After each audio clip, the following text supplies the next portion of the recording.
Hi everyone, Francis Walsh here again with the Personal Finance Diaries, and today we're going to be looking at FSA versus HSA in terms of their trade-offs and in terms of how each one works and which might be a better option for you if you're looking at both of them and you have access to both of them and you're trying to make a call between the two. So they are quite similar, but there are important differences as we would explore. Essentially, both are a type of spending account that lets you save on eligible expenses. So more or less how it works is that you can put pre-tax money into them out of your paycheck and then spend that money directly on qualifying expenses. So essentially you're getting those products tax-free. There is a long list of products that are potentially eligible. So everything that you'd expect that treats or diagnoses any sort of medical condition, but it is a little bit broader maybe than you would expect as well. So you have the likes of over-the-counter medication, prescription sunglasses, wearable tech, things like Oura rings qualify. So there is quite a broad range of eligible expenses. There's a lot of overlap between the FSA and the HSA in this area, but there's also a few things that are specific to each scheme as well. So the main difference isn't really in terms of eligibility. The main difference is in terms of the way you put money in and what happens when you put the money into your account and how you manage it from there. And as I kind of state here, there is a clear winner, but there's also a catch. So we'll discuss this in a little bit more detail as the video goes on. But essentially, the HSA is the winner if you are entitled to it.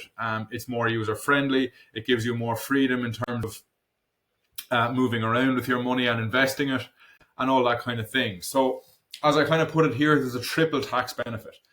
As I said, the contribution is pre-tax, and then once you get the money into the account, you're free to invest it. So you can put it into, ETFs and all that kind of thing, or stocks, and watch it appreciate while it sits in your account. And because the funds are allowed to roll over year on year, they can grow significantly. If you're not spending the money on relevant expenses, then the excess that you don't spend can sit there and can accumulate interest, and you can make money on it. And then the withdrawal at the end of this process then is tax-free as well. So that's really the big advantage of the HSA over the FSA. As I'll see and as I'll explore here in a little bit more detail, it is much more restrictive in terms of what you can do with your money once it's inside the account. So this is, the big main drawback that people talk about with FSAs is the use it or lose it rule. Essentially, you must nominate the amount of money you're going to put into your FSA at the start of each year, right? So you might say you're going to put in $600 a month, and you have to stick to that then for the duration of the year. And the reason that's a problem is because if you don't spend those monies within the course of the year, you forfeit them at the end of the year, either at the end of the year, or there's sometimes a grace period of up to 3 months that can apply to accounts. But one way or the other, there is a deadline on the spending of that money. And if you miss the deadline, you lose your money.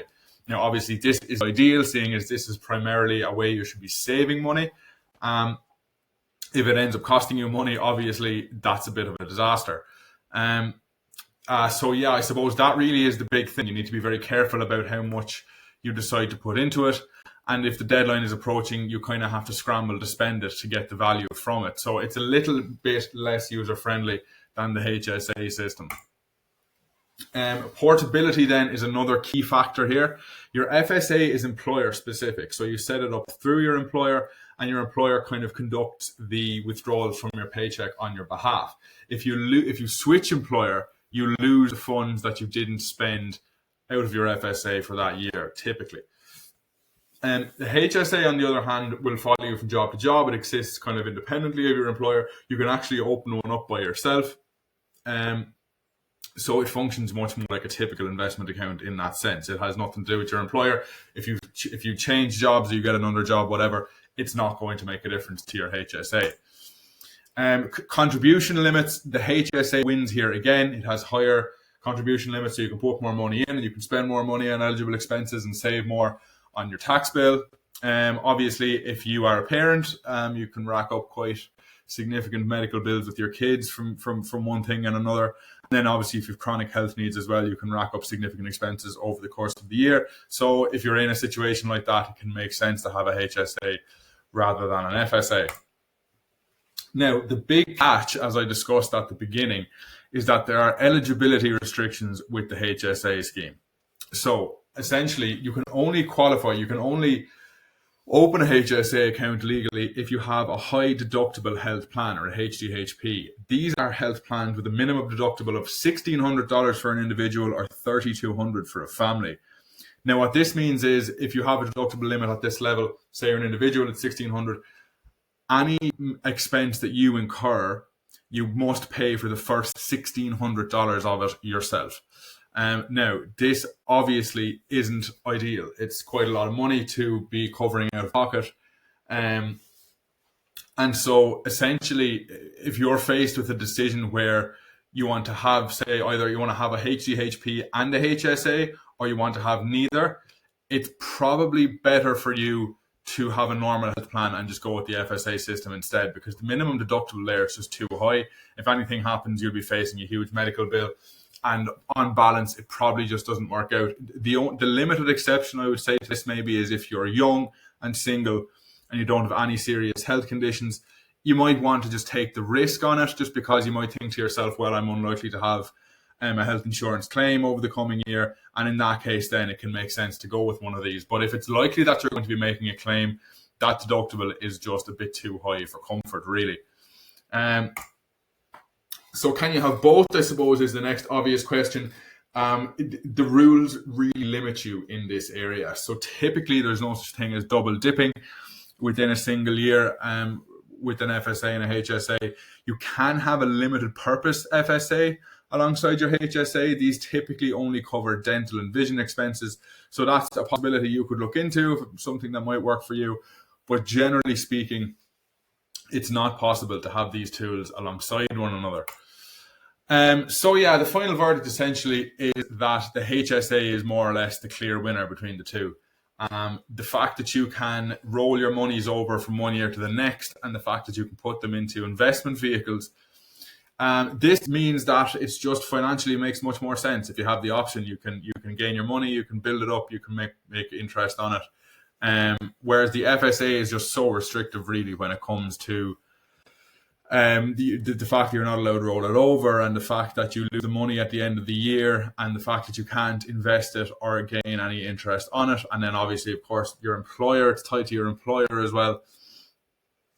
So it's just, if it was a decision made in isolation, it would be quite clear that the HSA is the winner. However, because of the restriction I noted with the HDHPs, I think FSAs on balance actually make more sense for most people. I just think a HDHP is too restrictive, really. It's potentially too costly if anything serious happens. So for that reason, I think for most people, FSAs are actually the better option. And obviously, if you have a health plan that just doesn't allow for a HSA at all, if it's just not high deductible, then I would still really recommend that you go out and get FSAs. So I know that I said here that FSAs aren't as good as HSAs, but they are still very good. They do offer very significant tax advantages. If you're racking up a lot of healthcare expenses over the course of the year, you're paying a lot of tax on them. FSAs offer a great way to save on that tax. And just because they have some slight issues with them and they're a little bit less convenient than HSAs, I certainly would not discourage anyone from availing of them if it is possible to do so. And I would also note that the eligibility restrictions I mentioned with HSAs, these don't apply to FSAs. Pretty much anyone can get an FSA. If you just speak to your employer about it and see what the system is, you should be able to get one. And yeah, that's pretty much all for me on this one. I hope you took something from it. My main recommendation is whether you go FSA or HSA, do get one and do use it as much as possible, because the savings on offer here are very significant, and who doesn't like to save money? So yeah, I'll see you all in the next video.